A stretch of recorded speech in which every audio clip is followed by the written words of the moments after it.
This is not the kind of content usually uploaded to this channel, but hopefully you'll understand why this was necessary. YouTube recently recommended to me a video titled "Reddit is Worse Than You Thought," uploaded by a channel named Moon on February 21st, 2021. While it is good to see more criticism of what Reddit has become, Moon's video did invoke a feeling of deja vu. It reminded me of a video I produced and uploaded back in April 2020 titled "Downfall of Reddit." Some might say two videos discussing the same subject are bound to be similar, so I'll let you be the judge. I'll begin by showing you my video first, since mine was uploaded 326 days before the other guy's video. And I'll also show you an excerpt from the original script for Downfall of Reddit I wrote back in 2020. Here, just have a listen. They occasionally take the trouble to falsely accuse the ban community of breaking some rules in a pointless and pathetic attempt to justify the ban. The admins of Reddit will falsely ban subreddits under the guise of breaking some arbitrary rules in a pointless and pathetic attempt to justify the ban. They weren't always this trigger-happy. They weren't always this trigger-happy. There was, once upon a time, when they would only close a community if it brought unwanted media scrutiny and bad PR to the whole website. There was actually a time when they would only close a community if it brought unwanted media scrutiny and bad PR to the whole website. The earliest example of this might be the jailbait subreddit, The earliest example of this was the jailbait subreddit, which featured photographs that many argued were distasteful at best and borderline illegal at worst. which featured photographs of what many argued was distasteful at best and borderline illegal at worst. Reddit allowed this community to thrive until it was noticed by CNN's Anderson Cooper, which brought a lot of negative attention to the website.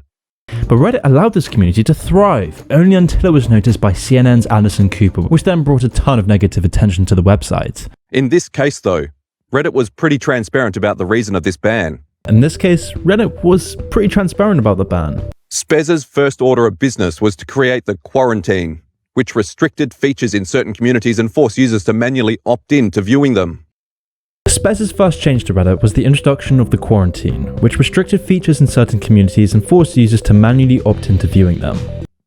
Spez pitched these restrictions as a way to restrict communities that featured distasteful content that nevertheless did not violate the Reddit's content policy.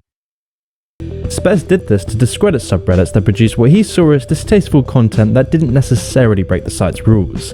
This was a meme subreddit that occasionally got a bit edgy but harbored no hate or personal information. A meme subreddit that occasionally got a bit edgy, which harbored no hate or personal information, But was nevertheless banned for violent content, but it was nevertheless banned for violent content, starting with those who do most of the legwork. Moderators. if not for Reddit's moderators. They do most of the legwork on Reddit. Moderators are unpaid volunteers, though more like a hall monitor than a charity worker. They're unpaid volunteers, though they're more like teachers' pets than charity workers. Moderators control subdivisions of Reddit called subreddits, in which they set up and enforce their own rules in addition to the rules set by the employees.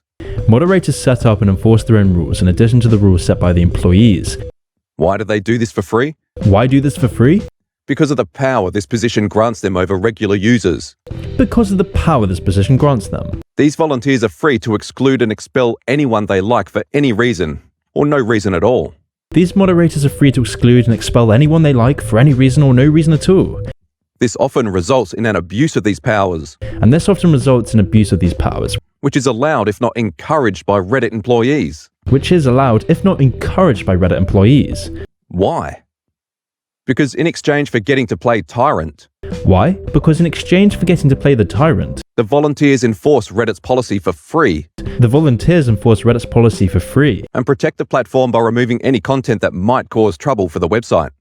and protect the platform by removing any content that might cause trouble on the website. The employees have outsourced most of the website's management to volunteers in exchange not for money, but for the perception of power. The employees have literally outsourced most of the website's management to these volunteers in exchange not for money, but for the perception of power. As their only compensation, volunteers are free to flex their privileges over regular users by threatening unwarranted bans and following through with it even while the user has broken no rules. As their only compensation, moderators are free to flex their privileges over regular users by threatening unwarranted bans and following through with it even if a user has broken no rules. However, these guidelines are followed neither by volunteers nor by the employees and are as irrelevant as Reddit's content policy. But these guidelines are neither followed by the volunteers nor by the employees, and are as irrelevant as Reddit's content policy. So is this all just some crazy coincidence? Leave your thoughts in the comment section below. What else do the anti-evil operators deem evil enough to warrant removal? A news report about Joe Biden saying, "We can only re-elect Donald Trump." Then came the political censorship, with news articles repeating Joe Biden's statements that we can only re-elect Donald Trump. A comment that said, "You guys are some serious libs. Holy shit. Even my actual lib friends aren't as snowflakey as this." Then posts as trivial as, you guys are some serious libs, even my lib friends aren't as snowflakey as this, all got banned. These are screenshots I took, a few of them from an obscure third-party website that tracks content deleted by Reddit. Look at the dates the originals were posted to Reddit, the time elapsed and the creation date of my screenshots. For instance, the post about Joe Biden's confusion was posted to conservative Reddit on 8th of March 2020, and my screenshot was created on 12th of March 2020. This is why the post is 4 days old in my original video, Downfall of Reddit. How could it still be 4 days old in Moon's video when it's 10 months older than mine? The posts and comments in his video are exactly the same age as they are in my video. But how can that be if his video was uploaded 326 days after mine? Let's superimpose our screenshots to test for any difference. Can you see any? I can't. Except for the fact that he settled for 720p while I use 1440p, whose screenshots look identical to mine, which I've proven I took myself. How did they end up in his video? Even his screenshot of an official Reddit announcement has the mod actions and history buttons, which are not features of Reddit but rather functionality added by the moderator toolbox, a third-party extension I added to my browser before I took my screenshot, which is identical to his. And of course, his screenshot of the article about jailbait's ban is identical to mine, which I had made by clumsily splicing two halves of a tall article into an image that would fit in a widescreen display. Observe the empty space beneath most popular, the fact that the second half begins with the line, "Now Reddit is taking a formal stance," and pay particular attention to the white background of the second half obscuring the bottom right corner of the article's photograph in his screenshot and mine. If his screenshot is not a copy of mine, how could I have the same flaws? The article is still live on the internet. Is it really so hard to take your own screenshots? Just press print screen and paste in Paint. Or my personal favourite, Ctrl-Shift-S in Firefox. You might think Moon was quoting my video, and that'd be fine. This channel has also quoted videos and articles written by other people.